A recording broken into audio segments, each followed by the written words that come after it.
Esporte Terê. Esporte Terê FM. Pra falar de esporte com a gente. Fala, Aninha. Boa tarde, Felipe. Boa tarde. E Tudo aí? bem?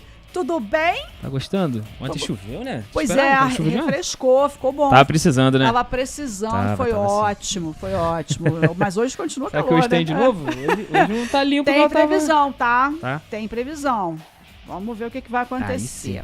Então. Diga. E aí, como é que tá aí o negócio dessas janelas, dessas contratações? Vai falar Então, disso hoje mais um pouquinho? Tem que falar, Esse não tem assunto jeito. já Não tem, foi. Não, esse assunto, enquanto a janela não fechar, não morre. Pois é, né? Tá bombando Não tem no jeito. mundo do futebol. Se tá. E no Botafogo, meio que tá na contramão, né? O Botafogo tá mais perdendo jogadores do que contratando. Talvez muito por causa do tal do transfer ban, que até agora o Botafogo não conseguiu contornar. Esse transfer ban, É. coisa. Exatamente. Hoje o Botafogo acertou a venda aí do zagueiro David Ricardo pro Dínamo de Moscou. A gente comentou dele aqui durante a semana, mas aí quem tava negociando era o Torino da Itália. Nas últimas horas, aí, nos últimos dias, o Dínamo de Moscou entrou no negócio e também fez a proposta de empréstimo. O Botafogo negou, como tinha negado a do Torino. Só que o Dínamo conseguiu chegar a valores que o Botafogo gostou. O Dínamo vai pagar cerca de 6,5 milhões de euros pela contratação do David, 40 milhões de reais mais ou menos, mas o Dínamo não vai levar por 100% do jogador por esse valor. O Dínamo vai levar 80%, o Botafogo fica por 20%. Com 20, né? Nesse cenário, uma futura venda, o Botafogo ganha uma grana. E hoje a gente costuma ver muito isso, e talvez por isso o Botafogo tenha vendido, porque o Torino oferecia até mais grana do que o Dínamo. O Torino chegou a oferecer 12 milhões de euros entre variáveis e fixos. Mas o Botafogo gostou desse modelo aí de negócio, até porque o David de Ricardo é novo e pode gerar um lucro futuro aí, com uma futura venda se acontecer. Tá pensando lá na frente. É um modelo esperto, né, de Sim. fazer, porque se ele chegar na Rússia e jogar bem, o Botafogo ainda tem 20% de uma futura venda, e os russos não costumam vender barato e nem facilitar negócio. Então, pro Botafogo pode ser muito bom, pode dar tudo errado também, chegar lá não jogar bola e vir mais barato ainda, aí o Botafogo vai perder 2 vezes. Prejuízo. Apesar de que o Botafogo já teve lucro, quando comprou ele, pagou bem mais barato que isso. Então, pro Botafogo foi um bom negócio. De certa forma, perde esportivamente, porque ele vinha jogando quando entrava, né? Porque ele era reserva. Ele entrava e dava conta do recado, é um bom zagueiro. No Botafogo, como tem muitos zagueiros canhotos e o Barbosa é titular absoluto, o David Ricardo acabou virando reserva, porque se não tivesse o Barbosa, muito provavelmente ele seria titular absoluto da zaga do Botafogo. E aqui no Brasil não, no futebol é muito difícil a gente ver 2 zagueiros canhotos jogando, embora 2 zagueiros destros a gente vê aí muito. Muito mesmo. Quase que regra aí no futebol mundial, 2 zagueiros destros, um joga mais pela esquerda, mas 2 zagueiros canhotos é muito difícil de ver. Muito, muito mesmo difícil. Por que não dá jogo? Não sei. Não sei te explicar. Ué, deve ter alguma Igual o Botafogo finalidade, sofreu essa né? temporada com isso. Os zagueiros destros do Botafogo todos machucaram. Então o Botafogo tava improvisando tanto o Marçal, na temporada passada no caso, tanto o Marçal, que é lateral, mas consegue fazer a zaga, e o David Ricardo jogando pelo lado direito. Eles têm muito mais dificuldade, eu não sei dizer. É alguma coisa, sei lá, fisiológico talvez. Não sei. Sei lá. Um dia a gente pesquisa isso. Dizem que o canhoto tem a perna direita cega, né? E o destro tem um pouco mais de facilidade de jogar com a canhota. Eu sou cego das duas, mas sou teimoso. Aninha, o Botafogo também renovou o contrato de uma promessa, né? O panamenho Kadir, ele tem 18 anos. O novo vínculo dele vai até o final de 2029. Ele recebeu uma valorização salarial e a multa dele subiu um pouquinho só, foi para 30 milhões de euros. Ui! 188 milhões de reais, por aí. Bom. Só por curiosidade, ele foi convocado para a seleção panamenha. Ele vai jogar uns amistosos que a seleção vai fazer agora em janeiro, o que mostra como ele é promissor. E o Botafogo tá certíssimo de aumentar a multa dele. Até porque, se ele for pra seleção agora, vai jogar contra o México, esqueci a outra seleção.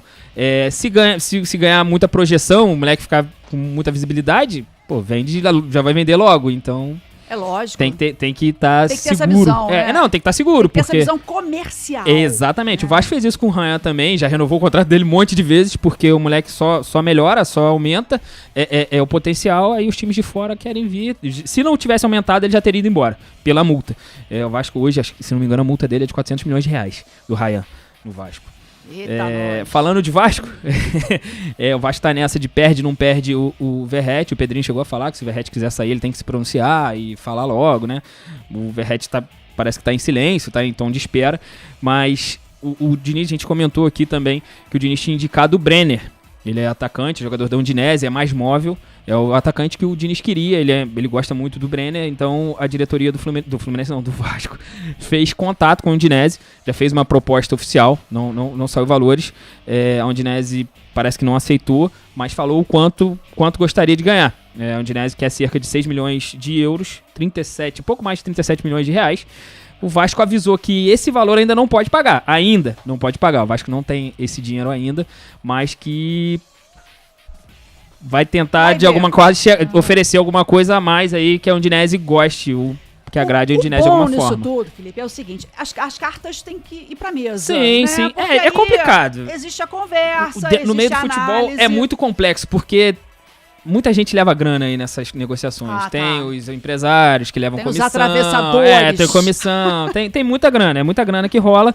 Ninguém gosta de perder. Sim. Essa é a verdade. Quando o jogador quer muito sair do clube, ele acaba abrindo mão de alguma coisa. A gente viu aí, o Marlon Freitas fez isso pra sair do Botafogo. Abriu mão de algum dinheiro que ele tinha pra receber. E geralmente é o que acontece. Geralmente quem abre mão é o jogador porque quer sair.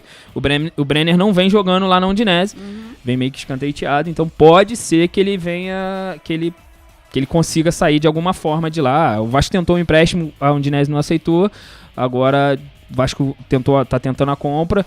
Pode ser que faça tente algum molde aí, como fez o Dinamo de Moscou com o Botafogo, comprar parte dele e não os 100%, e bota em contrato que daqui a tanto tempo compra o resto. Vamos ver. Esperar aí as cenas dos próximos capítulos, que essa novela tá começando agora. Tem água pra rolar ainda. De repente, semana que vem, né? Talvez. Vamos ver. Costuma até, dependendo, se as coisas andarem juntas, né? Os dois times estiverem pensando igual, costuma andar rápido. Vai até andar rápido. O negócio é quando um fala assim, tá longe. Aí ferrou. Que aí até chegar... Tem que esperar. Igual uma novela que você vai ver durar muito é do Paquetá. Essa vai ser longa. Essa daí... Essa vai. Já sentimos. Fala. Mas hoje começa oficialmente aí o Campeonato Carioca, a Taça Guanabara. A gente teve uma rodada aí no final de semana, o Flamengo jogou, né, contra a Portuguesa, empatou. Aquele jogo foi um jogo adiantado da 5ª rodada. A primeira rodada da Taça Guanabara começa hoje. E o primeiro jogo é Fluminense e Madureira. Jogo de mando do Fluminense, perdão. O jogo é hoje, às 7 da noite, lá no Estádio Luso Brasileiro. Por que essa partida é do Estádio Luso Brasileiro? Vai ser no Estádio Luso Brasileiro. Porque o Maracanã tá em reforma. Reforma assim, né? Tá mexendo no gramado pra... manutenção. Uma manutenção no gramado pra dar uma melhorada. O gramado do Maracanã sofre muito, né? São muitos jogos. Joga o Flamengo, joga o Fluminense, às vezes joga o Vasco lá. Se o Vasco realmente começar uma obra em São Januário, muito provavelmente vai precisar mandar jogos lá, embora já tenha conseguido um acordo com o Botafogo. Então, Flamengo e Fluminense, que estão gerindo o Maracanã hoje, eles acharam melhor dar uma parada no Maraca. Depois do jogo do Zico, se não me engano, pararam o Maracanã para poder dar uma moral no gramado. Legal. Então, o Fluminense começa essa temporada, é o primeiro jogo oficial do Fluminense em 2026. Vai começar aí com um time mesclado, de certa forma, né? Vai ter garotos da base, vai ter aqueles renegados de 2025, que poucos jogaram, né? E vai ter dois reforços, né? O Gemes e o Guilherme Arana devem fazer estreia já de titular hoje, né? Se nada mudar, a gente vai falar que uma provável escalação não é oficial, mas dificilmente muda muita coisa. Pode mudar uma coisinha ou outra ali. É que no comecinho pode, né? Dar essas arriscadas, poupa o time principal. Isso. Nas 3 primeiras rodadas pode jogar com 100% de garotos. Sim. Aí, a partir da 4ª rodada, tem que ter pelo menos alguns profissionais ou do elenco principal no meio do time. Sim. Muito provavelmente é o que o Flamengo vai fazer, porque o Flamengo vai precisar de mais tempo de pré-temporada. Pelo menos foi uma matéria que saiu. Mas, além de não ter o elenco 100% principal para esse jogo, o Fluminense também não vai poder contar com o Zubeldia, a gente falou, ele passou por um procedimento cardiovascular e tudo mais, tá 15 dias fora, só volta no dia 25, exatamente. Os auxiliares vão tomar conta do time aí, né, o Max Cubeiras, acho que é assim que fala, e o Marcão vão comandar a equipe aí nesse jogo. A provável escalação é a seguinte, a do Fluminense para esse jogo de hoje. Vitor Eudes, Júlio Fidelis, Gemes, Igor Rabelo, Guilherme Arana, Wallace Davi. O Wallace Davi que tava para ir pro Botafogo, mas como o Savarino não foi pro Fluminense, o Wallace Davi ficou no Fluminense. E o Otávio, Lescano, Santi Moreno, Riquelme e John Kennedy. Bastante gente. O Fluminense não tem muitos garotos da base nesse time, não. Tem bastante gente. Tem bastante gente renegada, tem os reforços. Renegada né? é ótimo. E tem o John Kennedy que tá tentando dar uma volta por cima aí, mostrar que o Fluminense tem atacante, que é ele. O Fluminense tá atrás de atacante, né? O atacante é ele. Vamos ver se ele vai ser a solução dos problemas do Fluminense. Isso, mostra serviço, fez certo, né? fez certo. Chegou mais cedo, né? Treinou bem antes do elenco principal chegar e vai fazer parte aí, vai compor o grupo que começa o Carioca. Já começa 3 rodadas à frente, né? Na teoria, pelo menos. Porque começa jogando já nesse time que começa o Carioca, é o time mesclado, pelo menos. No caso do Fluminense é o time mesclado. É um passo à frente, digamos assim. Mostra que quer, pelo menos. Mostra bastante vontade. Ô, Aninha, aí o segundo jogo de hoje, né? É o do Flamengo. O Flamengo que foi quem teve a partida antecipada no domingo. O Flamengo joga hoje contra o Bangu, 9h30 da noite. Agora sim, pela primeira rodada do Carioca. Esse jogo vai ser lá em Moça Bonita, lá em Bangu. A casa do Bangu não tem um jogo do Flamengo há 23 anos. Há 23 anos o Flamengo não vai jogar lá em Moça Bonita. O estádio já passou por adaptação, né, reforma e tudo mais. E tá liberado pro jogo, tá tudo certo, todos os ingressos vendidos. Vai ser uma festa, né? Embora o Flamengo mais uma vez vai jogar com os garotos, com um time 100% de garotos. Embora tem alguns deles que já fazem parte do elenco principal. Alguns já estouraram idade de sub-20 e tal, mas ainda assim 100% de garotos da base do Flamengo. Até o Wallace, que esse já tá no profissional há mais tempo, é da base do Flamengo. Então, hoje, mais uma vez, Flamengo muito mesclado. Praticamente o mesmo time, praticamente não, o mesmo time que jogou, pelo menos o que deve entrar em campo é o que jogou contra a Portuguesa no domingo. E na beira do campo permanece o Bruno Pivetti. O Felipe não deve fazer parte, não deve comandar o time nesses primeiros jogos, pelo menos nos 3 primeiros. A provável escalação do Flamengo é a seguinte: Léo Nanete, Daniel Salles, Iago, João Vitor, Johnny, Pablo Lúcio, Caio Nóbrega, Guilherme Gomes, Douglas Telles, Joshua e o Wallace. Essa é a provável escalação. Tudo garotado. Tudo garoto da base e mais velho aí deve ser o Wallace, que deve ter 21. Aninha, eu esqueci de falar, o Andrew, o goleiro, chegou ontem no Galeão, desembarcou aí, vai fazer exames hoje. Deve ser anunciado a qualquer momento aí pelo Flamengo, oficialmente no caso. Ele vai assinar contrato de 4 temporadas com o Flamengo, Aninha. Então tá, né? É isso. Temos aí, pelo menos, algumas novidades. Algumas novidades. Vamos ver pra amanhã, né? Vamos ver pra amanhã se tem mais coisa. Até sexta-feira, muita água coisa. Rola. Até a janela fecha só no começo de março a janela. Nossa, então tem muito tempo ainda. Tem muito tempo, tem fevereiro todo. Tem muita coisa pra falar. Muita fofoca. Muita especulação. Muita fofoca, vou te falar, hein? Então tá, amanhã você volta, show. Apura, volta. Vamos ver, se tiver novidade a gente fala. Vamos ver. Tá bom, falou, gente, Aninha. é isso. Beijo, Felipe. Beijo, Amanhã tem tchau, mais, tchau. gente.